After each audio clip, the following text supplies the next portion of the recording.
مجھے آج بھی وہ دن یاد ہے جب میں اپنی شادی کے بعد پہلی بار پاکستان واپس آیا تھا۔ گھر کا ہر فرد ایئرپورٹ پر موجود تھا، جس میں میری 2 سال کی بیٹی رمشا بھی تھی۔ میری آنکھیں آمنہ کو ڈھونڈنے لگی تھیں، لیکن اس کو وہاں نہ پا کر میں تھوڑا بے چین سا ہو گیا۔ خیر، گھر والوں سے مل کر رمشا کو گود میں لیا تو وہ زور زور سے رونے لگی۔ ریحان، اسے مجھے دے دو۔ آپا کی آواز آئی تو فوراً ہی میں نے آمنہ کا پوچھ لیا، اماں آمنہ کیوں نہیں آئی مجھے لینے؟ اور پھر اتنی چھوٹی سی بچی کو بھی بھیج دیا۔ ریحان، تم پریشان مت ہو، وہ گھر پہ تمہارے لیے کھانا بنا رہی ہے۔ وہ کون سا روز روز کام کرتی ہے؟ آج سب لوگ تمہیں ملنے آئے ہیں تو اس لیے کھانا بنا رہی ہے۔ آپا کی بات سن کر خاموش ہو گیا۔ ایئرپورٹ سے گھر تک کوئی 1 گھنٹے کا سفر تھا۔ میں پورا راستہ رمشا سے کھیلتا رہا۔ اب وہ مجھے دیکھ کر ہنس رہی تھی۔ سب کچھ اچھا لگ رہا تھا، لیکن دل اداس تھا۔ کاش آمنہ بھی آ جاتی۔ 3 سال ہو چکے ہیں اسے دیکھے ہوئے۔ کیا کھانا زیادہ ضروری تھا، ملنا نہیں؟ میرے دل میں کچھ عجیب عجیب سے سوال اٹھ رہے تھے۔ خیر، گھر کے دروازے پر پہنچے تو آمنہ پہلے ہی گاڑی کی آواز سن کر وہاں پہنچ چکی تھی۔ دور سے دیکھا تو دل چاہا کہ جا ملوں، لیکن نہیں، بس دور سے سلام کیا اور وہ ہلکی سی مسکراہٹ کے بعد پانی لینے چلی گئی۔ پورا دن مہمان کا آنا جانا لگا رہا۔ گھر والے بہت خوش تھے۔ میرے دوست احباب ملنے آ رہے تھے۔ آمنہ کچن سے نکلی ہی نہیں، کبھی کسی کو چائے پیش کر رہی ہے تو کبھی کھانا۔ مانو یوں لگ رہا تھا جیسے میری آمنہ تو کہیں کھو سی گئی ہے۔ شام ہوئی تو کچھ رش کم ہوا، سب کھانا کھانے میں مصروف تھے۔ سوچا آمنہ کی کچھ مدد کروں، صبح سے بس کام میں ہی لگی ہے۔ ابھی اٹھا ہی تھا کہ ماں نے بلا لیا، ریحان میرے پاس آ کر بیٹھ جاؤ، اماں آمنہ سے کچھ بات کرنی ہے۔ آ رہا ہوں، اسے چھوڑو، کام ختم کر کے خود ہی آ جائے گی۔ ویسے کون سا کام کرتی ہے، آج ہی کرنے لگی ہے تو کرنے دو نا۔ شاید یہ دوسری گانٹھ تھی جو آمنہ کے خلاف میرے دل میں لگی تھی۔ صبح جب آپا نے کام نہ کرنے کا سنایا، اب اماں کی بات پر میں چپ کر کے بیٹھ گیا اور سوچنے لگا کہ شاید اماں ٹھیک کہہ رہی ہوگی۔ آخر کو وہ میری ماں ہے، غلط کیسے ہو سکتی ہے؟ رات کو جب سب سونے چلے گئے تو آمنہ سے کچھ بات کرنے کا موقع ملا۔ آمنہ، اتنی چپ کیوں رہتی ہو؟ تم تو بولا کرتی تھی، یاد ہے پورا دن ہم آفس میں بس تمہیں چپ کرایا کرتے تھے، کبھی باس سے لڑائی تو کبھی میڈم ارم سے۔ آمنہ اور میں ایک ہی آفس میں نوکری کرتے تھے۔ آمنہ مجھے پہلے ہی دن سے پسند آ گئی تھی۔ جب وہ پہلے دن نوکری پہ آئی تھی، معصوم سی پر بولنے پر طوطا سی تھی۔ ہم نے 3 سال تک ایک ساتھ جاب کی، پھر مجھے باہر جانے کا موقع ملا تو جاب چھوڑ دی، لیکن آمنہ کو کبھی نہیں بھولا۔ اس کو اپنانا چاہتا تھا، تب بھی ماں کو راضی کیا، جو کہ انتہائی مشکل کام تھا۔ خیر، آخر وہ دن آ ہی گیا جب ہم ایک ہو گئے تھے۔ بس ایک ماہ کے لیے ہی میں اپنی شادی پہ آ سکا۔ شادی کے بعد پھرنا لگا رہا، پورا مہینہ گزر گیا، پتہ ہی نہ چلا۔ ریحان، وہ میں بس۔ آمنہ نے ابھی اتنا ہی کہا تھا کہ رمشا نے رونا شروع کر دیا۔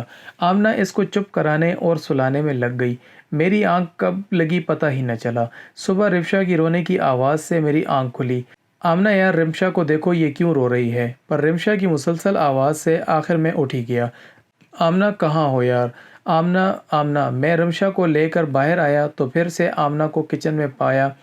چنے کم پڑ گئے ہیں آمنہ، چنے اور لانا۔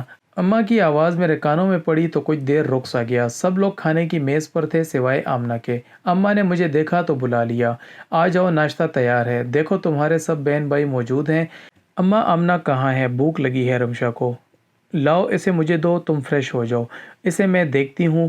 امی نے مجھ سے رمشا لے لی۔ آج پھر آمنہ کچن میں اکیلی اور پورا خاندان، جس میں کم از کم 20 لوگ تو ہوں گے، کھانے میں مصروف تھے۔ اماں تو کہہ رہی تھی کہ آمنہ کوئی کام نہیں کرتی، بس کل ہی کیا تھا۔ پھر یہ کیا تھا؟ آمنہ، اپنا اور میرا کھانا باہر لے آؤ۔ شاید میری بات کسی کو بھی اچھی نہیں لگی تھی، پر کچھ ایسا بھی تھا جو مجھے اچھا نہیں لگا تھا۔ صبح سے دوپہر اور دوپہر سے شام، آمنہ کا بس ایک ہی کام تھا، ہر کسی کی خواہش پوری کرنے میں لگی رہتی تھی۔ میں سمجھ چکا تھا آمنہ اتنی چپ کیوں ہو گئی ہے۔ میرے گھر میں آ جانے کے بعد آمنہ میں پھر سے کچھ تبدیلیاں آنا شروع ہوئیں۔ شاید میرے جانے کے بعد سب اس پر حاوی ہو گئے، تبھی وہ تھوڑا سہم چکی تھی۔ وقت گزرتا رہا، وہ کام چھوڑ بھی دیا کرتی تھی یا مجھ سے کہہ دیتی اور میں خوشی سے اس کی اٹھ کر مدد کر دیتا۔ آج اماں کی آواز آئی کہ آمنہ، ناشتہ بنا دو، راحیلہ آئی ہے۔ راحیلہ میری آپا کا نام تھا۔ جن کی شادی ہمارے گھر کے قریب ہی چاچا کے گھر ہوئی تھی۔ آپا تقریباً روز ہی ہمارے گھر آ جایا کرتی تھی۔ آمنہ کی کمر میں شدید درد تھا۔ میرے منع کرنے کے باوجود وہ کچن میں گئی اور ناشتہ تیار کرنے لگی۔ کیونکہ رمشا ابھی سو رہی تھی اس لیے میں آپا سے باتیں کرنے میں مصروف ہو گیا۔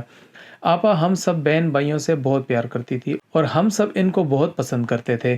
ریحان پلیز دسترخوان لگوا لیں میرے ساتھ۔ میں سر ہلا کر اٹھ کھڑا ہوا اور آمنہ کی مدد کرنے لگا۔ یہ بات کسی کو بھی اچھی نہیں لگی۔ جب سب ناشتے سے فارغ ہو گئے اور آمنہ بھی رمشا کو لے کر کمرے میں چلی گئی، تب میں اور آپا ایک دوسرے سے باتیں کرنے میں مصروف تھے۔ ریحان تم جانتے ہو میں تم لوگوں سے بہت پیار کرتی ہوں، کبھی ایسا نہیں چاہتی کہ تم لوگ خوش نہ رہو، لیکن میری کچھ نصیحتوں پر عمل کرو گے تو سکھی رہو گے، آگے تمہاری مرضی۔ میں تم پر جبر تو نہیں کر سکتی۔ جی آپا بولیں۔ آپ کو معلوم ہے ہم سب بہن بھائی آپ کی اور اماں کی بات کو ضرور اہمیت دیتے ہیں۔ ریحان تم اپنی بیوی کی مدد ضرور کیا کرو، لیکن اس حد تک جب تک تمہیں کوئی نہ دیکھے۔ اچھا تو نہیں لگتا تم برتن اٹھا رہے ہو اور خواتین والے، تم آج اسے جو عادت ڈالو گے اسے وہی رہے گی۔ جو اس کے کام ہیں اس کو کرنے دیا کرو، آخر کو آہستہ آہستہ کر ہی لے گی، لیکن اگر عادت بن گئی تو پھر تمہیں ہمیشہ ہی اس کی مدد کرنا ہوگی۔ سوچ لو آپا کی بات میرے دل کو لگی۔ دن گزرتے رہے، آمنہ مسلسل کام میں لگی رہتی۔ کبھی میرا دل چاہتا تو رمشا کو دودھ بنا دیتا، اس سے زیادہ کچھ نہیں۔ اماں نہیں چاہتی تھی کہ میں واپس دوسرے ملک جاؤں، بس پھر وہی کا ہو کر رہ گیا۔ کیونکہ میں میک اپ کمپنی میں جاب کرتا تھا، تب ہی اسی حوالے سے گھر بیٹھے کمپیوٹر پہ بہت اچھا کما لیتا۔ وقت گزرتا گیا، سب کچھ نارمل تھا۔ میں نے کبھی غور نہیں کیا کہ آمنہ کیا کرتی رہتی ہے۔ جب میرے 3 بچے ہوئے تو گزارا تھوڑا مشکل ہو گیا۔ میری دونوں بیٹیاں تو اسکول جایا کرتی تھیں، لیکن بیٹا ابھی چھوٹا تھا۔ تبھی میں نے اور آمنہ نے ایک فیصلہ کیا کہ ہم بچوں کو بہتر تعلیم دینے کے لیے شہر شفٹ ہو جاتے ہیں۔ وہاں آمنہ نوکری کر لے گی اور میں گھر میں بیٹھے اپنی چیزوں کو سیل کر لوں گا۔ آپا سے مشورہ کیا تو انہوں نے بھی اس کی حامی بھری کہ ٹھیک ہے، بس اماں کو بھول مت جانا۔ میری تو خواہش تھی کہ اماں کو ساتھ لے کر جاؤں، لیکن اماں نے اپنے بچوں کو چھوڑ کے جانے کو تیار نہ تھیں۔ وہ بڑے بھائی کے ساتھ رہنے لگیں۔ اب زندگی بے حد مصروف تھی۔ میں پورا دن شام تک آرڈر ہی لیتا اور ان کو دوسری جگہ بھجواتا۔ آمنہ جاب میں مصروف تھی اور بچے پڑھائی میں اور میرا بیٹا گھر پر ہوتے لیکن بے حد مصروف۔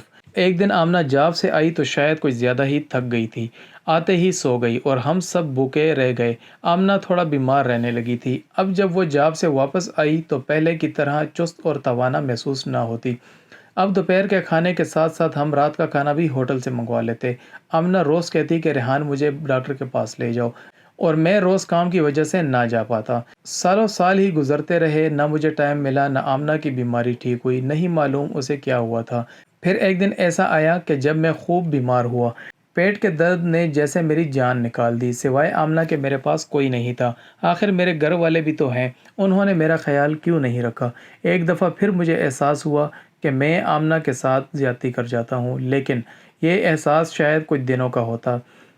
وہی زندگی جس میں میری خواہش ہوتی کہ آمنہ جاب سے واپس آ کر کھانا بنائے اور پورے گھر کو سنبھالے، اور جب بات میری مدد کی آتی تو میں اپنی تھکن کو آگے لے آتا، اور آپا کی وہ بات کہ بیوی کی بے جا مدد نہ کرو ورنہ ساری زندگی ہی کرنا پڑے گی، میرے دماغ میں موجود تھی۔ آمنہ اور میں لڑنا شروع کر دیتے، کبھی وہ ٹائم نہ دینے پر مجھ سے لڑتی اور کبھی میں کھانا نہ بنانے پر، اور کبھی تیرے گھر والے اور کبھی میرے گھر والے، بس یہی تو میں کر کے وقت گزرنے لگا۔ کبھی لڑنے لگتے۔ آج میں بہت اداس ہوں۔ آمنہ ہسپتال سے، اس کو ڈرپ لگی ہے اور میں خود کو کافی تنہا محسوس کر رہا ہوں۔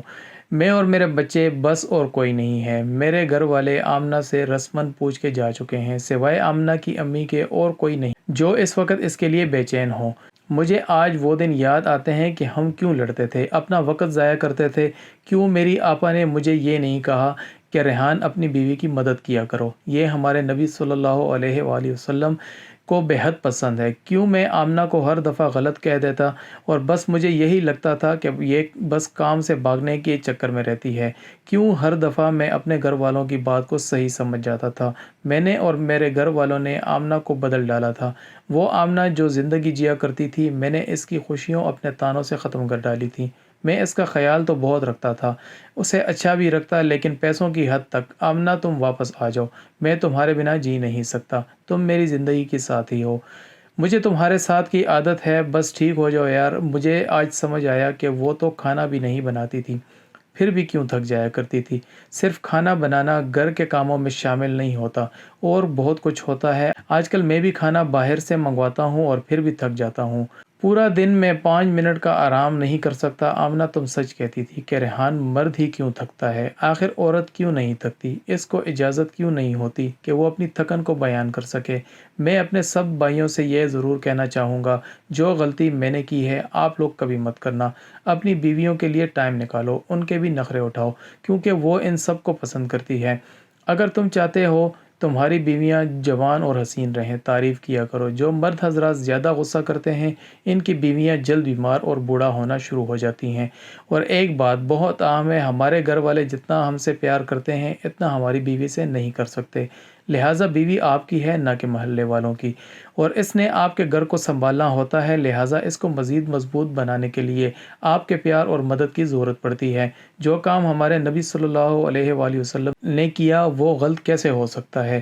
اپنی بیویوں کی ان کے کام میں مدد کیا کرو، تاکہ اگر وہ تھکے بھی تو آپ کا ساتھ اس کا سہارا بن جائے اور آپ کا گھر جنت کی مانند ہو۔